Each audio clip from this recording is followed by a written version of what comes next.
Oh my goodness, Frida, you are the cutest one. Do you know that? You are the cutest one. Hello, Frida Reba Darcy and one Patricia O'Connor here. And we have in front of us my Kodaheim Maple Forest. It is 18 trees.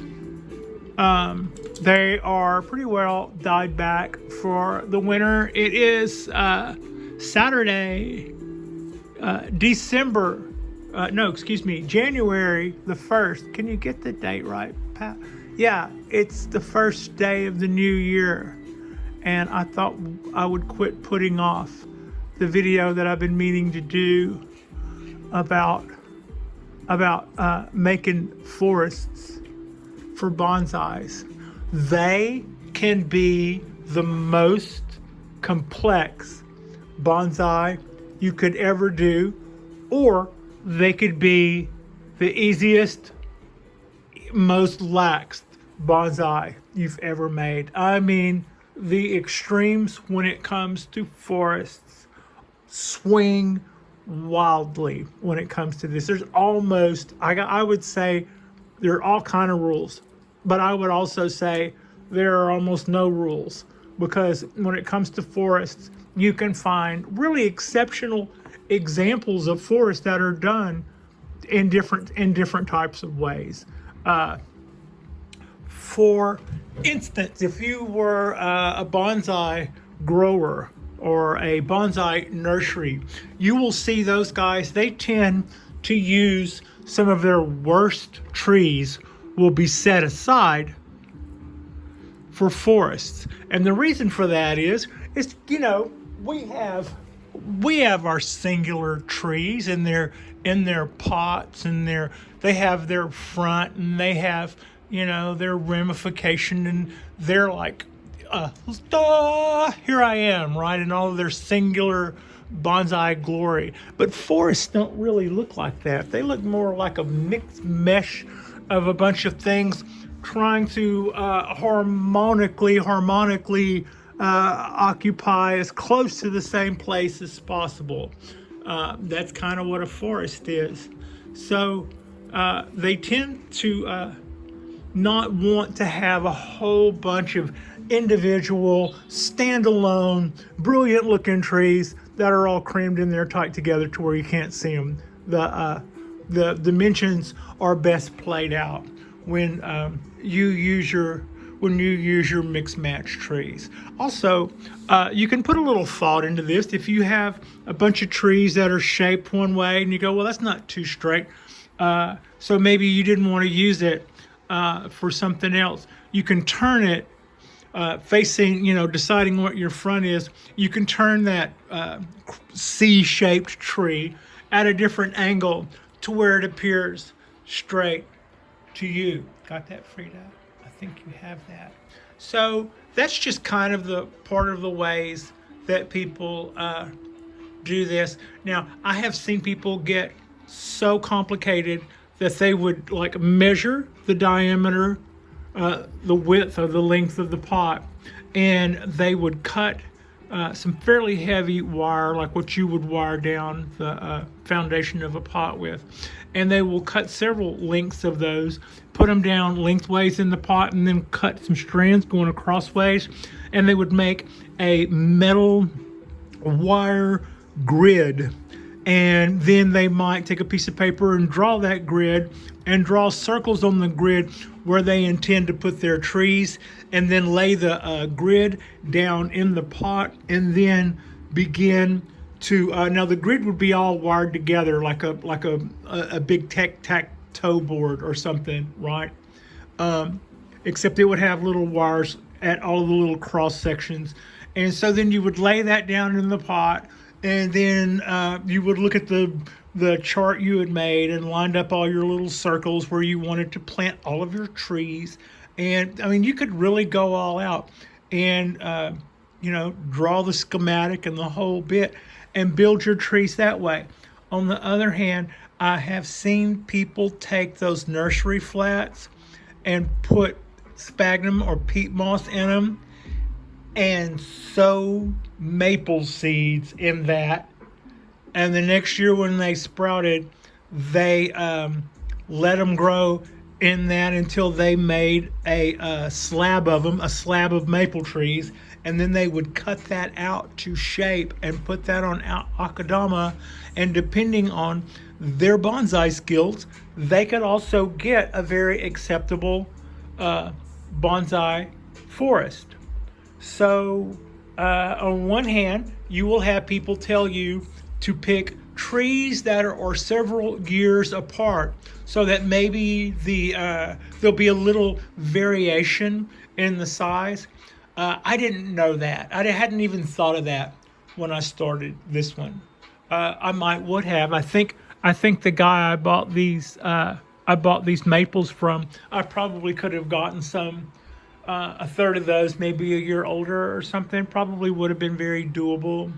And when I found out, when they were on their way, I had already watched enough stuff to finally kind of find out that maybe I had missed the boat on that. But I wasn't that concerned about it. I feel like in just a few years, some are going to show their dominance, and they will naturally be larger than some of the others. And to that end, I'm already seeing that. So. Also, I stated earlier that this was 18 trees. It was originally 19 trees. I lost one last year that was going out this way. So that's what brought us down to an even number. It's kind of an old thing that you go with odd numbers on trees, and that is because it's a rule that kind of goes back to flower arrangement or table setting or anything else you're going to have. You're going to have something apex-like in the center, and then down on either side there will be, for some sense of balance, there will probably be an equal number of trees on either side of what it would be your apex. Not necessarily your apex is going to be in the center, but a lot of times in the flower arrangements, your tallest piece is in the center, and then you'll have an equal number of pieces to the right and left of that. That would always dictate an odd number of pieces. Some of you guys who watch Heron's bonsai, I know that he certainly has a lot of viewers, and he goes on and on about thinking I can kind of get that. He kind of laughs at everybody who counts the number of trees in a display. Saying that you judge the display more on its merit, whether it looks like it's holding up and looks like a convincing forest, or it doesn't. And the number of trees, if you have to count to decide whether or not you think it's awkward or not, then it's probably not awkward and you're worried about the wrong things. I don't think I'm putting words into his mouth. That seems to be the gist of it. He says anything over 7 trees, and you probably won't be able to tell whether the number of trees is even or odd. And I would say that I pretty well agree with that. If I worried about it having an even number of trees, it's only because I know that if somebody counts that, they're going to think that I didn't know that when I started. And I'm not really worried about that either, because it was plenty I didn't know when I started. This was also made by putting a layer of akadama in the bottom of a pot, and then taking the 19 seedlings out of their little square holders and like mashing 2 or 3 of them together. Not exactly a slip pot, but I didn't want a bunch of tiny little squares all lined up in a row looking like an orchard. So I would kind of take a couple together and kind of mash them together by keeping all the soil in my hand bound by not losing anything or tearing apart any roots. And then I just sort of made that mound. When I did this, I didn't know what muck was. So that's something else. Muck is basically where you can take some bonsai soil and some other ingredients and some moss, and you wet it, and you make basically a a soil embankment, so that if you want to keep, if you've got your trees in a mound like I have now, a row of muck around that would have made for like a border embankment, and I wouldn't have had some of the wash off that I'm seeing now. But I gotta say, I don't.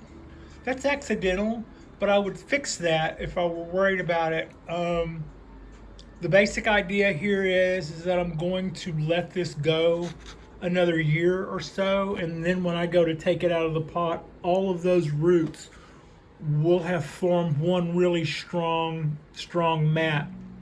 Then I can cut and tease some off of the bottom, off of that, and then I will lay down another layer of akadama, and then when I set it back in there, I will probably set it down a little lower, but in the meantime, I still have all of those cool exposed roots growing. I don't think, in the scheme of things, I got, between you and me, I didn't do that that wasn't part of it that I had actually worked out. It's just the way it kind of fell apart, or not really, just kind of eroded away as I was watering. And if I wanted to, I could probably lay another stone or two in here and then pile up, pile up a little fine akadama in there. But I'm kind of digging all of those exposed roots. So that is what's going on there. I don't also, in the end, you would want to do a forest pretty much the same way that you would do a solo tree. So even though this is 18 trees, by my count, I didn't up the amount of bonsai trees that I say I have by 18, just like I didn't up it by 3. Looking at those 3, I think I have currently about 16 trees, and that's including this forest of 18 trees and the cypress trees, which are a grouping of 3. So I put it that way because you treat a forest as if it's one bonsai tree, in that you repot it generally at one time. You water it, feed it, and would prune it all at once like it was a single tree. And to that end, you're going to want to make an apex in there somewhere. This, by design, was going to be a center, like just slightly off of center dominant. So what we'll probably have is something coming up this way and then branching out that way. It would also probably be a good time to go whittling that back, but I would like one more year of everything to give me some more choices. I picked out Kodaheims because when I was learning about how to make forests, somebody mentioned that Kodaheims made really great maple forest because their leaves are so small, so tiny. To me, that seemed like a no-brainer. So I kind of heavily invested. 18 trees, they were probably $17, $18 a tree. So, but here's what. Yes, they do make tiny, tiny, tiny little leaves. And they just make prolific little red buds. Every time the weather goes up past 50 degrees, I'll probably lose a lot of those little buds between now and an actual spring. But what I'm not seeing is just a whole lot more branching. They're very fragile. Really have to watch it. You really can't let water hit these leaves, or you're just constantly going to be dealing with small amounts of powdery mildew. And one of these trees will not get powdery mildew for even a day without, the leaves are so small, if they have any powdery mildew on them at all, they are out of here. And they couldn't even make it when they were shipped to me. I opened the box and saw that the trees were absolutely in fantastic health, but had powdery mildew. And it looked to me, having being an old expert on PM, it looked to me like they probably got powdery mildew being sealed up in a damp box, being shipped across country. I mean, I'm sure he didn't ship them that way.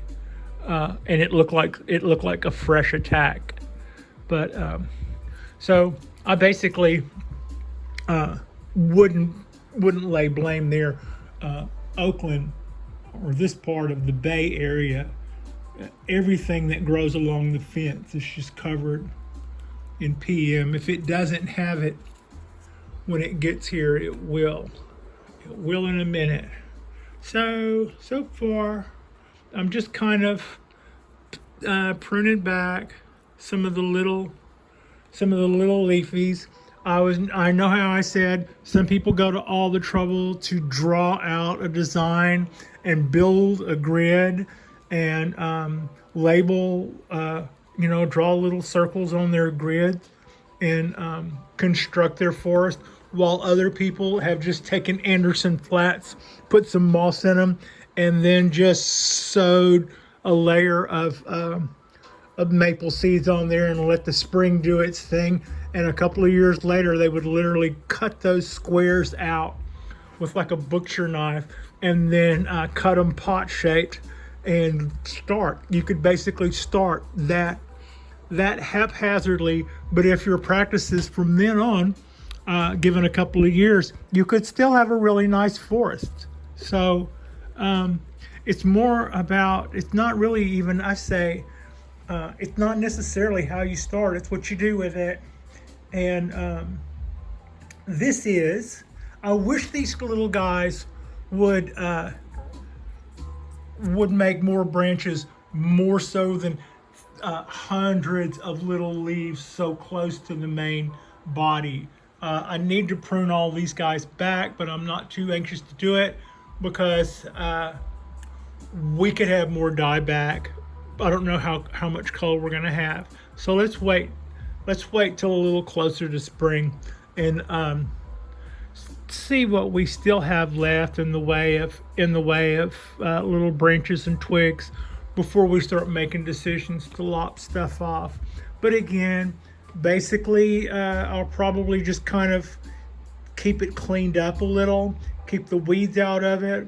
I'm going to give it one more year to let it just kind of flush out and make this mat and get all good and,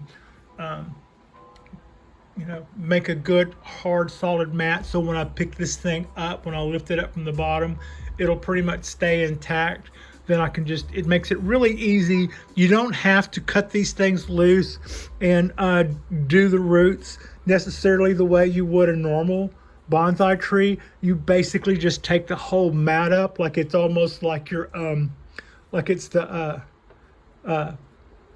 mat at the front of your house, and you cut some, or rake or tease off the bottom, and then put some fresh substrate down there, whatever your substrate would be of choice, and then lay the whole mat back down on there, and you're off again, and you can have a nice forest build itself. It will also lend itself to wiring. I can go in there like building a ship in a bottle if I want to. I mean, I'm basically saying no matter who you are, there is a way that you can let it fly with a forest. If you want something that's pretty simple and it'll always give you pretty good results, you can do almost nothing and get a pretty cool forest. If you're one of those types who wants to go all out and just is just absolutely love to see the results of exercise and forethought and a certain amount of control over things, they lend themselves well to that too. And when it comes to bonsai as a practice, these guys are thought to be one of the more easier ones to do and are some of the least critical to keep going. And at the same time, you'll hear the old pros tell you that when they go to bonsai exhibits, that especially when they're intermingled with public spaces, that the public at large will always tend to migrate and gather around the forests. If there's like a public park that's having a bonsai exhibit, the masses will be hanging out, will be hanging out by the forests, while all the junipers and the black pines and the real star stealers sometimes don't get as much attention. So they've actually that's some of the ins and some of the outs of forests. A lot of times you can start one of these and in a couple of years have something really nice. There is a very old video of John Naka and some of his team who built a rather famous forest using cedars or cypress. I don't remember now, but it is a fairly famous. It's a fairly famous grouping, and he's had done several that were like that, but one in particular, he basically built that forest, that grouping, as a demonstration, and it was stunning. You know, it just went from a pile of materials to one of the most impressive bonsai displays. And if you've ever just searched YouTube for forests and stuff and watched those generated videos where they pop up a bunch of, you've probably seen this. You know, it's a fairly famous tree. So it's a fairly famous artwork, I guess, would be what I'm searching for. So yeah, there are other artists. Most of the time you'll see people just use one species of tree, because that way they won't have to deal with the issues that they could have, which would be them growing at different parts of the year, them doing different things at the parts of the year, them maybe competing in a way for survival that might not lend itself well to the health of the grouping. But then there are other people who have done that with several species of trees and just absolutely played up the part where fall would come along, and they would have, some of their forests would have yellow colors, and some would still have green, and some would be coming on later with salmon, because they were not only not the same variety, they may not have even been the same species. I would say that's probably not a first-year bonsai move.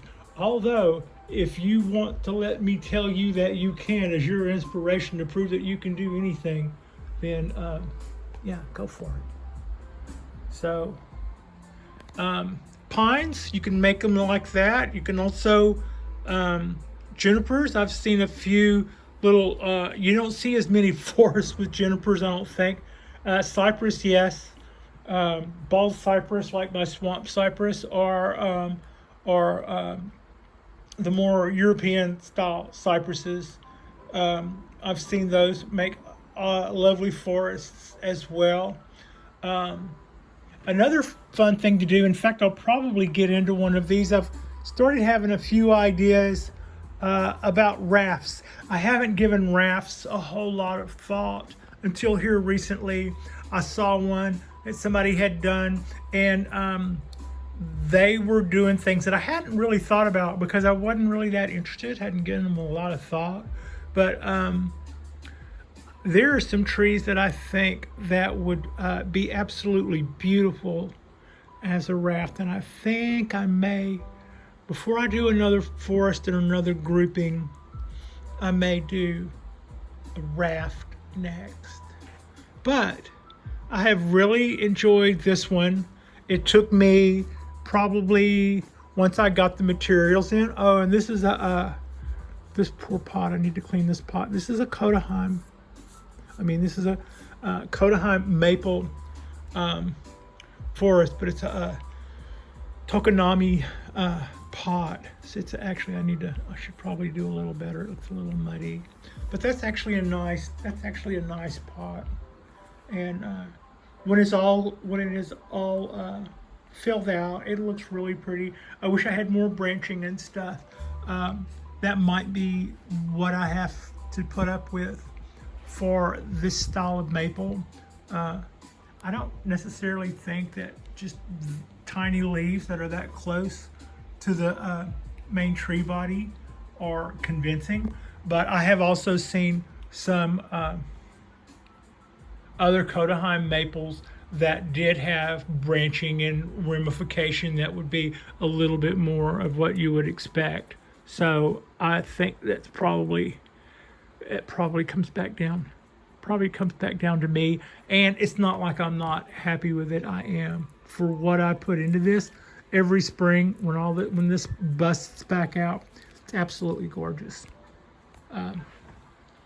So it'll get better as I get better, and it's already more than good enough to hang around here for another couple of years. And that's just a little quick notation on what I picked up on by making forests. You too can have a if you're looking to get into bonsai, but you're one of those people who doesn't see yourself sitting there maintaining something all the time. In some ways, this might be for you. I will mess with this like once a year, and that is, and other than that, it just gets watered and it gets fed and it just hangs out. And it's a forest. It kind of makes itself. I can do to it what I want, but I don't have to do anything if I don't want. And we still have a forest either way. Now, will we have a nice looking forest? Yeah, probably. In 5 years, I could probably do absolutely almost nothing to this, and in 5 years, I could probably go in and at the last minute and prune a nice looking forest out of this. It's literally, it's very forgiving. Group plantings are a lot easier in a lot of ways than single. When you've got a single tree, it's like measured on every curve. And when you've got a forest, it's like, overall, do you like it or do you hate it? So yeah. Happy New Year. I appreciate you. Frida Reba Dorsey so appreciates you. And that was just a little quick rundown of my Kodaheim maple forest with 18 trees. Doesn't have to be 19. You can't look at that at a glance and tell, oh, that's 18 trees. It's definitely 18 trees. No, so like and subscribe if you haven't already. Our next drop will be come Monday. I hope you have a fantastic weekend, and thank you so much for watching.